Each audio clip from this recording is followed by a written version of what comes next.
first fight out of his home country of South Africa for Whiteboy. A couple of questions to be answered today here at the Summit in Houston as the IBF Bantamweight Championships just around the corner here on the Cedric Kushner Sports Network. Here's Gordon Wood with the introduction of the fighters. Live from the Summit here in Houston, Texas, Roy Foreman Promotions and the Summit, in association with Cedric Kushner Productions, proudly presents today's main event of the day. 12 rounds of boxing for the International Boxing Federation Bantamweight Championship of the World. Your matchmaker is Bill Benton. The president of the International Boxing Federation is Bob Lee. Executive Secretary Marian Mohammed. The chief inspector for the IBF at ringside from New Orleans, Louisiana, Mike Cusimano. Your judges assigned from Alice, Texas, Dr. Ruben Garcia. From Toronto, Canada, Mr. Harry Davis. And from Ontario, Canada, Bernie Cormier. Your referee for today's world title fight, international boxing referee from right here in Houston, Texas. He is Bobby Gonzalez. And now introducing first the challenger, boxing out of the blue corner, wearing the white trunks with the black and red trim, weighing in at 115 3/4 pounds. With a fine pro career, 32 wins, only 2 defeats, 20 of those wins coming by knockout. All the way from Cape Town, South Africa, he's a current South African bantamweight champion. Let's welcome Derrick Whiteboy. Whiteboy.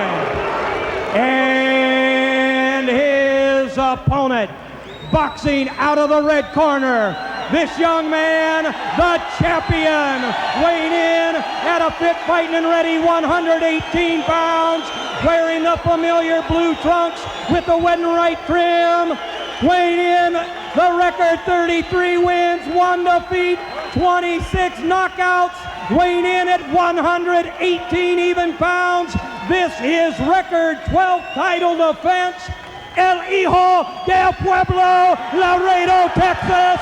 He is Laredo's favorite son. Let's hear it for Orlando Canizales. Canizales. Your referee, Bobby Gonzalez.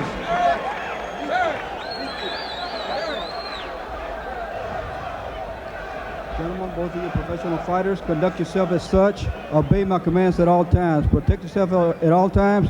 Touch gloves now. Good luck to both of you. May the best men win. Well, Bobby Gonzalez will be the third man in the ring. Let's take a look at the rules that are governing this IBF fight. The 3 knockdown rule in effect cannot be saved by the bell. Scorecards after 6 in case of a battle there as far as a headbutt or a arm elbow to the eye, some kind of cut. And you see the tail of the tape there with a slight reach advantage. Pretty good one right now. But Derrick Whiteboy, they both are at 5'4", but that reach advantage could be a pretty good advantage for Whiteboy before the day's over here, Charles. Round number 1, the World Championship, Canizales against Whiteboy as we're underway at the Summit in Houston. Canizales with his stalking style in the blue. Whiteboy looks as if he's on his bicycle right now, trying to see what Canizales is going to do early on. Going a little bit against what his game plan was to say he was going to try to pressure the champion here early on in the first few rounds. Yeah, Whiteboy has a lot of butterflies to work out, I'm sure, right now in the early going. First fight out of South Africa, as you've mentioned, and not only that, coming into what's basically a hometown crowd for Orlando Canizales. I'm sure this is a totally new experience for Whiteboy. I think he'd like to get out of the first couple of rounds unscathed and start to build confidence from there. As we mentioned at the top of the show, he's a guy who's used to going long distances. He's gone over 10 rounds in 7 of his last 10 fights. So he is a guy that's used to going the distance, and I'm sure he'd like to take Canizales into the latter rounds. Canizales, on the other hand, not a guy who's known to get tired either. He's just going to have to hope for a lapse on the part of Canizales, looking for openings and possibly stealing some rounds here. Canizales in his last fight against Clarence Bones Adam held in Evian, France. was almost like a hospital basket case. He'd come off a shoulder injury that he sustained in a flag football injury in his hometown of Laredo. And then in a training accident, got a bruised rib on the left side. Adams really went pecking away at that thing early on. And not until the third or fourth rounds, when Canizales was able to land his big right hand, was Adams being able to back up. It broke the jaw of the challenger and eventually had the fight stop in the latter part of the rounds. And Canizales won another tough one, but another war against Adams, who certainly will be back, a very bright young star coming out of Illinois. And a real young kid, too. Yes. 18 or 19 years old. 19 years old, yes. Whiteboy is 29. Of course, the younger of the battling Whiteboy brothers.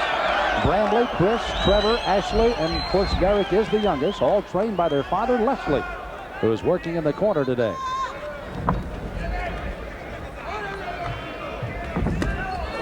Pretty much what we expected in round number one. You saw a pretty good left hook landed that time by Whiteboy off the chin of Canizales. I tell you what, if Whiteboy's able to keep up this moving style, Canizales himself is going to get a little tired trying to chase him down today. Well, this is where Canizales has to step in and start cutting off the ring and throw body punches, because Whiteboy is giving him a great deal of lateral movement. Look how he's just moving him around the ring. Right now, Canizales just chasing him around. And Whiteboy's been able to get a few left hooks in. They've been slapping left hooks, but they've scored points, and maybe enough for him to capture the round. Well, both fighters have pretty well had the feeling out process here in round number one. We should get down to business in round two coming up.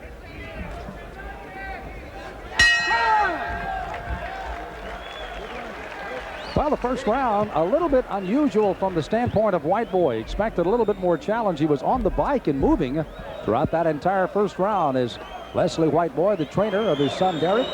You've seen fanning Derrick on the stool across the way.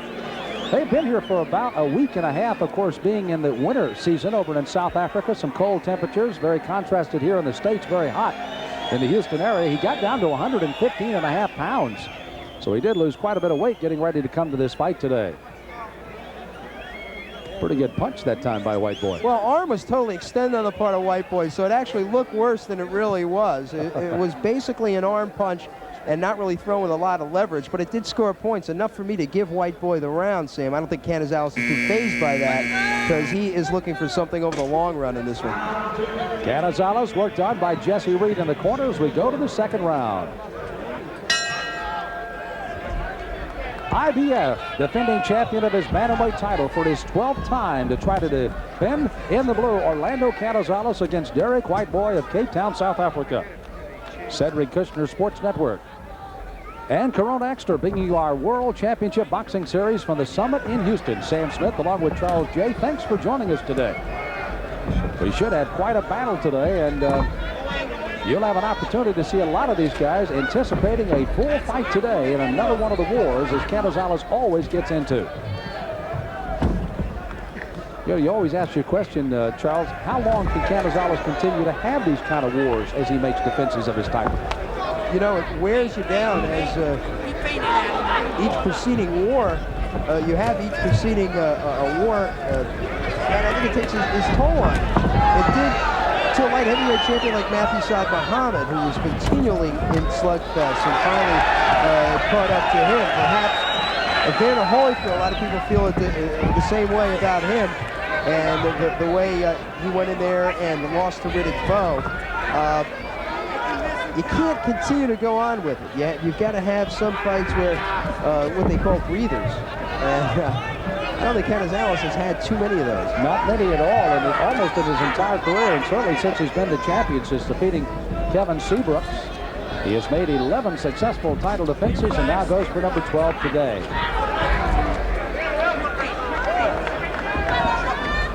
Neither one of the fighters have been able to land a lot of blows. As you look at our great camera shot for you overhead, you can see the distance the fighters have between them right now.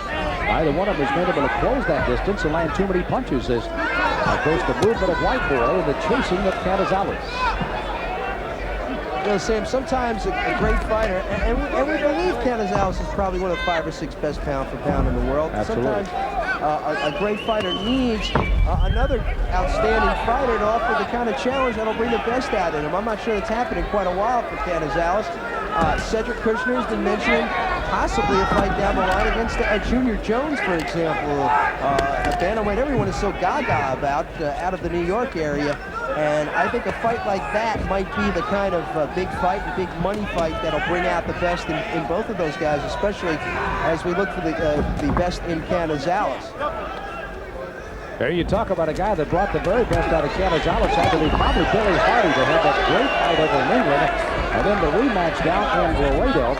And a 11th round, or excuse me, a knockout of Billy Hardy in the 8th round by Canizales truly brought the best out of him in that. But Billy Hardy truly is maybe one of the better fighters that Canizales has had to fight. Will Whiteboy be one of the next ones?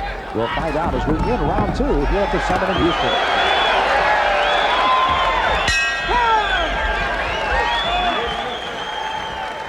Well, Canizales quickly to a stool. Worked on over there by Jesse Reed. Jesse Reed Jr. is working out of this corner. You see him quickly applying some ice to that swelling over the eye. By the way, Canizales has received some rather vicious cuts in the last few fights as well. In the Adams fight, he also had a cut that had to be administered to as well. So they're trying to make sure that does not happen again in this fight against Whiteboy. Whiteboy probably has not hit him that would even have any kind of idea of any kind of swelling, nor have they been close enough to get any kind of a headbutts or elbows anyway. Good left hook there by Canizales, and before that, a nice right hand. What he'll be looking to do in the upcoming rounds, I think, is to close the distance he'll be shut off the ring.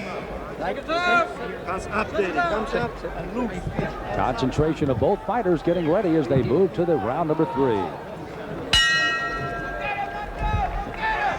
Great shot as our Corona Extra World Championship Boxing Series is here at the Summit in Houston. IBF Bantamweight Championship with Orlando Canizales in the blue against Derrick Whiteboy. And Canizales with a good uppercut with the left hand. Whiteboy starting to back towards the rope and now tries to fight out of it with a combination of his own. Well, that may have been one of the better punches of the bout by Canizales, and maybe the best combination thrown by Whiteboy. He lands a pretty good right hand on his way out.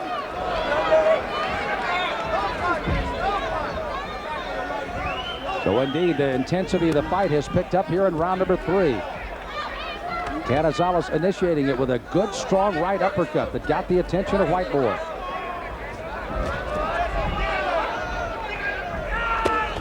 Charles, one of the things you said Canizales was going to have to do is start cutting off the ring, and it appears in round 2 he started to do that, and certainly here in the 3rd round he's now getting a pretty good target to hit.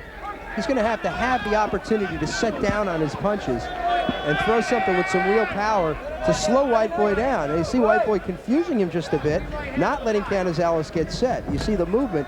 It's going to come down probably to conditioning for Whiteboy. How long can he keep up this constant movement? Well, he definitely has slowed down considerably from round number 1 when he was really making a move. And so we have a 1-point deduction taken away on a headbutt.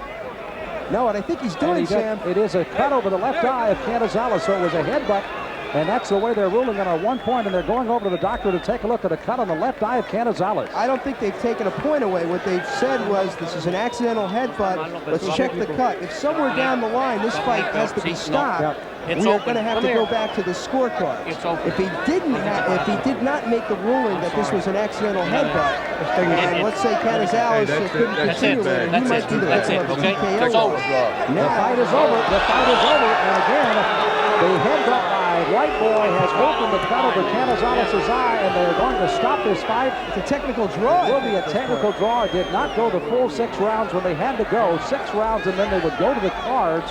If this should happen after the 6th round, but the doctors have been there. Oh, what a gaping cut over the left eye. I know. Don't worry about it. Take a chance. I'm not going to take a chance. Look at the size. Yeah, that's a hell of a cut. And certainly unfortunate for Canizales not having an opportunity. But look at that goes to the eye. On the left eye. You got to give him your place. Whiteboy there. Again, the unintentional headbutt. And they stop the fight here at the end, or actually inside the 3rd round on a technical draw. Come on up here. And let's take a look at it again, Charles, and pick up exactly when the heads clashed here. There, Whiteboy with his head down and Canizales moving right into it. It certainly was accidental. Yes. There wasn't any movement forward on the part of Whiteboy with his head. Another great angle here, right there. That was where it really got it up and opened up the cut. And again, from overhead, you can see it again right there. So the referee, very wisely, Bobby Gonzalez, came up and stopped the fight. The doctors looking on and made the decision, and this one's over. Let's get the official time of the stoppage here is Gordon Wood. Ladies and gentlemen, on the advice of the ringside physician, the time 1 minute 23 seconds of the third round. Champion Orlando Canizales had a bad headbutt. And once again, the referee has called this a no decision. No decision.